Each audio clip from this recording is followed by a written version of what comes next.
खबर की हम बात कर रहे हैं वो है पहलगाम आतंकी हमले से जुड़ी हुई, जिसके बाद जम्मू कश्मीर विधानसभा के विशेष सत्र की अब हो चुकी है शुरुआत। और आपको बता दें कि इस सत्र में 26 पर्यटकों के नरसंहार पर प्रस्ताव पास हुआ है। इस प्रस्ताव में केंद्र सरकार के उन कदमों का भी समर्थन किया गया है जो 23 अप्रैल को कैबिनेट कमेटी ऑन सिक्योरिटी की बैठक के बाद उठाए गए थे। इस विशेष चर्चा में आतंकवादी घटना को कश्मीरियत के चरित्र पर हमला बताया गया है। इस वक्त आपको बता दें कि भारत और पाकिस्तान के बीच गहमागहमी चरम पर है और दूसरी तरफ सरकार एक्शन मोड पर है। सरकार की प्रतिक्रिया और संभावित कार्रवाई पर तीखी बहस छिड़ी हुई है। बीजेपी और विपक्ष के बीच जुबानी जंग तेज हो गई है। इस बीच पाकिस्तानी सेना ने एलओसी पर गोलीबारी की है, जिसका भारतीय सेना ने भी मुंहतोड़ जवाब दिया है। सैन्य ऑपरेशन की रणनीति के हिस्से के रूप में रक्षा मंत्री राजनाथ सिंह भी प्रधानमंत्री मोदी से आज मिले हैं। दोनों नेताओं के बीच 40 मिनट तक गहन चिंतन हुआ है, गहन मंथन हुआ है। और इससे पहले रक्षा मंत्री राजनाथ सिंह सुबह साउथ ब्लॉक पहुंचे थे, जहां उन्हें सेना प्रमुख ने सैन्य ऑपरेशन के बारे में जानकारी दी थी, जिसके बाद वे प्रधानमंत्री नरेंद्र मोदी से मिलने गए हैं। दिल्ली से लेकर बॉर्डर तक इस समय हाई अलर्ट देखने को मिल रहा है, लेकिन इस सबके बीच जो सियासत है वो भी गर्म है, क्योंकि बीजेपी और कांग्रेस के बीच में जुबानी जंग जो है वो तेज हो गई। आइए आपको ग्राफिक्स के जरिए बताते हैं कि किस तरीके से कांग्रेस ने सच के बजाय आतंक को चुना है। ये कहना है भाजपा का। आपको बता दें कि भाजपा के प्रवक्ता अमित मालवीय की तरफ से एक ट्वीट हुआ है, जहां जिस तरीके से उन्होंने बताया कि कांग्रेस की तरफ से ये तमाम बयान सामने आए हैं और ये बयान इस चीज की तस्दीक देते हैं कि कांग्रेस टेरर को पहले तवज्जो दे रही है और उसके बदले शांति को नहीं। सिद्धारमैया का, मणिशंकर अय्यर का, रॉबर्ट वाड्रा का, विजय वेटीडार का, बीके हरिप्रसाद का, आरबी थिम्मापुर का, इन सभी के रिएक्शन बीजेपी ने अपने ट्वीट हैंडल पे दिए हैं। सिद्धारमैया कह रहे हैं कि पाकिस्तान के साथ युद्ध की कोई आवश्यकता नहीं है। वहीं मणिशंकर अय्यर कह रहे हैं पहलगाम हमले बंटवारे के अधूरे सच को कहीं ना कहीं दिखा रहे हैं। पहलगाम हमले के लिए हिंदुत्व जिम्मेदार है, ये कहना है रॉबर्ट वाड्रा का। वहीं विजय वेटीडार भी अपना तर्क देते हुए नजर आ रहे हैं। वे कह रहे हैं कि आतंकवादियों की कोई धर्म या जाति नहीं होती। इसके साथ ही बीके हरिप्रसाद क्या कह रहे हैं, वो भी अपने अपने विचार जो है वो पेश करते हुए नजर आ रहे हैं। इस बीच भाजपा लगातार हमलावर है कांग्रेस के बयानों को लेकर। पाकिस्तान हमारा दुश्मन नहीं है, बीके हरिप्रसाद कह रहे हैं। आरबी थिम्मापुर क्या कह रहे हैं, वो भी अपने अपने तर्क देते हुए नजर आ रहे हैं कि व्यावहारिक सोच रखें, हमलावर धन पूछकर हमला करेगा क्या।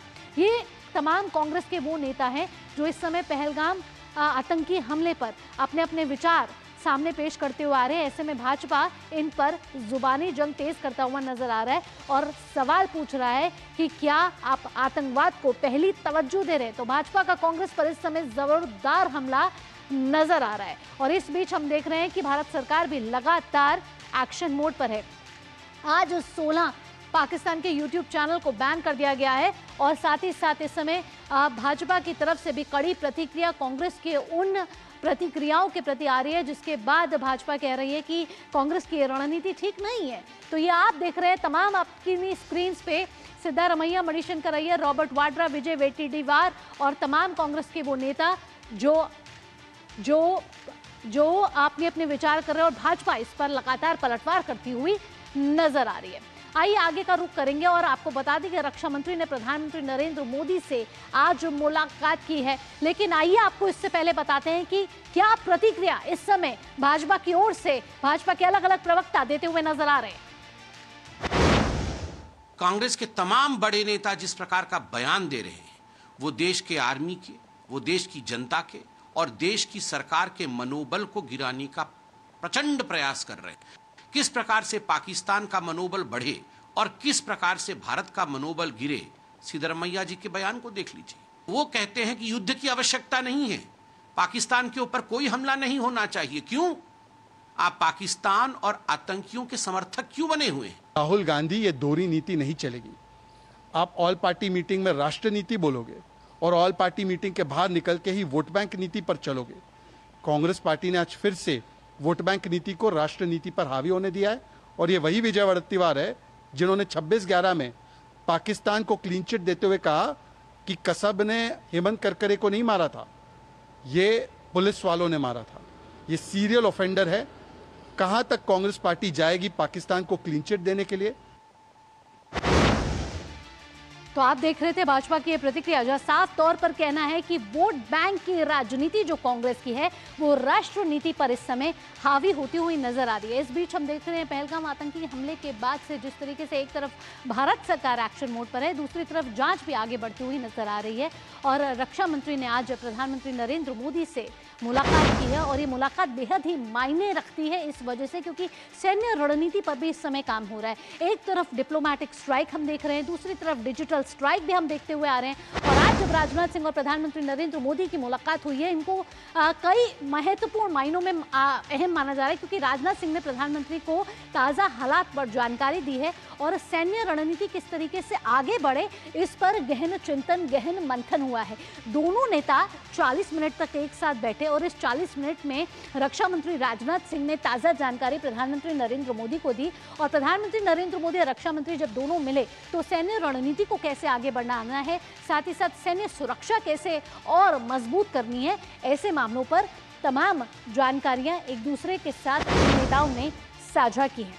आइए आप आगे बढ़ते हैं और आपको बता दें कि पहलगाम हमले पर विशेष सत्र जो है वो जम्मू कश्मीर में एक दिवसीय आज बुलाया गया है, जिस पर इस समय चर्चा जारी है और निंदा प्रस्ताव जो है वो पारित किया जा चुका है। हमले में मारे गए लोगों को श्रद्धांजलि दी गई है, मौन रखा गया, सभी विधायकों ने 2 मिनट का मौन रखा। साथ ही साथ आतंकी हमले पर सरकार के कदमों का पूर्ण समर्थन सभी राजनीतिक दलों ने इस समय किया है, यानी कि केंद्र से जो प्रस्तावित प्रस्ताव था उसका पूर्ण समर्थन सभी राजनीतिक दल इस समय इस निंदा प्रस्ताव में करते हुए नजर आए। बर्बर और अमानवीय हमले पर जताया सभी ने गहरा दुख, सभी ने कहा कि इस तरीके की नृशंस हत्या जो पहलगाम आतंकी हमले में हुई है वो बिल्कुल कायराना है, जघन्य है और इसकी कड़ी निंदा होनी चाहिए, इसकी कड़ी सजा होनी चाहिए। आतंकवादी कृत्य कश्मीरियत के चरित्र पर हमला है, यानी कि ये हमला कश्मीरियत पर है, ये हमला उन कश्मीर के लोगों पर भी है और साथ ही साथ देश पर हमला है। आतंकी हमला संविधान में निहित मूल्यों पर अटैक है, यानी कि संविधान के मूल्य जो है उस पर भी कहीं ना कहीं ये अटैक करता हुआ ये हमला है। एकता, शांति, सद्भाव, सौहार्द की भावना पर प्रहार करता हुआ पहलगाम आतंकी हमला है। ये चर्चा के दौरान तमाम जो विधायक हैं उनकी तरफ से अपने अपने वक्तव्य में ये बात सामने आ रही है। जे.एंड.के विधानसभा का विशेष सत्र आज बुलाया गया है, जहां सीएम उमर अब्दुल्ला का भी चर्चा के बाद जवाब देने की उम्मीद जो है वो जताई जा रही है। तो पहलगाम आतंकी हमले के बाद तमाम ये जो पहलू हैं वो सामने आते हुए नजर आ रहे हैं। इस समय हमारे संवाददाता भी हमारे साथ जुड़ गए हैं, अमरेंद्र गुप्ता। अमरेंद्र का रुख करेंगे। अमरेंद्र, आपसे जानना चाहेंगे कि जिस तरीके से एक तरफ भारत सरकार लगातार एक्शन मोड में आ रही है, डिप्लोमेटिक स्ट्राइक, डिजिटल स्ट्राइक, फिर आज रक्षा मंत्री राजनाथ सिंह और प्रधानमंत्री नरेंद्र मोदी की मुलाकात होती है, इसके साथ साथ जांच एक तरफ चल रही है। ऐसे में इन तमाम रणनीतियों को देखा जाए तो भारत किस आगे मजबूत तौर पर आगे बढ़ता हुआ नजर आ रहा है आतंकवाद की इस लड़ाई के खिलाफ? देखिए भावना, मैं आपको बता दूं कि जब 22 अप्रैल को आतंकवादियों ने हमला किया था पहलगाम में, 26 लोगों की, निर्दोष लोगों की जान ले ली थी, उसके बाद जब प्रधानमंत्री जी ने अपना संबोधन किया तो संबोधन में न सिर्फ इस हमले की कड़ी निंदा की बल्कि उनका साफ तौर पर कहना था कि आतंकवादियों ने इस घटना के लिए अपने जो अंजाम सोचे होंगे उससे बढ़कर उनको वो सजा मिलेगी। तो ये बताता है कि भारत इस मामले को लेकर कितना संजीदा था और लोगों का जिस तरह से गुस्सा था, और लगातार इस मामले के बाद भारत सरकार और खासकर कहें प्रधानमंत्री जी के नेतृत्व में जिस तरह से जो पाकिस्तान के ऊपर सख्त कार्रवाई की गई, ऐसे में कहीं ना कहीं पाकिस्तान जो है बैकफुट पे था, तरह तरह की बयानबाजी आ रही थी, लेकिन पूरी तरह से भारत की जो नीति है और खास करके कूटनीतिक, उसका समर्थन न भारत के साथ साथ दुनिया के देशों ने किया। और आतंकवाद एक बड़ा मुद्दा है और जिसको लगातार प्रसारित और पल्लवित करता है पाकिस्तान, और पाकिस्तान के जो रक्षा मंत्री है उनका बयान भी ये था कि काफी टाइम से वो टेरर फंडिंग और पाक आतंकियों को प्रमोट कर रहे थे, और उसके बाद लगातार इस तरह की घटनाओं से पाकिस्तान एक्सपोज हो गया। लेकिन इसमें सबसे बड़ी बात यह है भावना कि जिस तरह से लगातार सरकार एक्शन में है, प्रधानमंत्री नरेंद्र मोदी ने साफ तौर पर कह दिया है, और एक्शन के बाद जब टोटल यानी कि हम जब देश के मान और सम्मान की बात आती है तो तो सारे विपक्ष के जो नेता हैं वो जी। उस मुद्दे पर एकजुट हो जाते हैं। सर्वदलीय बैठक होती है, जैसा अभी आपने बताया। सर्वदलीय बैठक में आतंकवाद के खिलाफ एक प्रस्ताव पारित होता है, उसमें सभी पार्टियां एकजुट होती है। लेकिन जी। अगर आप देखें पिछले 2-3 दिनों से जिस तरह से सोशल मीडिया पे एक बहस आ गई, इस मामले में आपको अपडेट कर दूं भावना कि 25 लोगों के खिलाफ एफआईआर की गई है इस मामले में, जिन्होंने सोशल मीडिया पर पाकिस्तान को प्रमोट करते हुए इस घटना के लिए लिखा है। उनमें से 25 लोगों के खिलाफ कार्रवाई की गई है। ये तो उन आम लोगों के ऊपर की गई है, लेकिन जो खास लोग हैं, यानी कि जिसमें राजनेता आते हैं, जिनके लिए सबसे पहले देश है, बाद में राजनीतिक विचारधारा, ऐसे में जिस कांग्रेस की बात करते हैं, कांग्रेस ने साफ तौर पर कहा था कि आतंकवाद के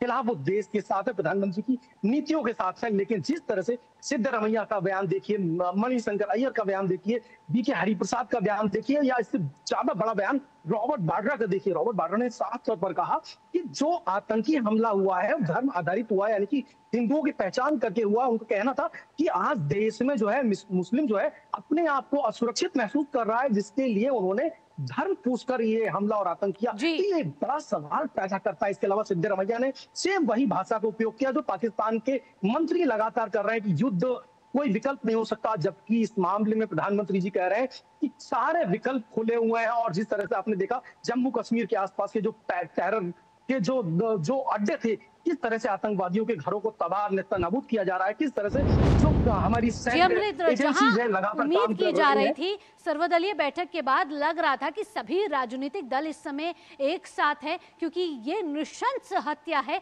सभी जानते हैं। लेकिन फिलहाल हम देख रहे हैं पार्टी के कई नेता जो कांग्रेस के हैं वो विवादास्पद बयान देते हुए नजर आ रहे हैं, जहां सियासत भी अब गर्म होती हुई नजर आ रही है। यहाँ जरूरत है एकता सौहार्द की, यहाँ शांति की जरूरत है। ऐसे में कांग्रेस के इस तरीके के बयान निंदनीय कहे जा रहे हैं भाजपा की तरफ से। अब देखते हैं कि सियासत अब आगे कैसे बढ़ती है। फिलहाल अमरेंद्र, तमाम जानकारियों के साथ आपका बहुत बहुत धन्यवाद। आइए आगे बढ़ते हैं। अब आप बात कर लेते हैं पाकिस्तान क्यों चाइना के पास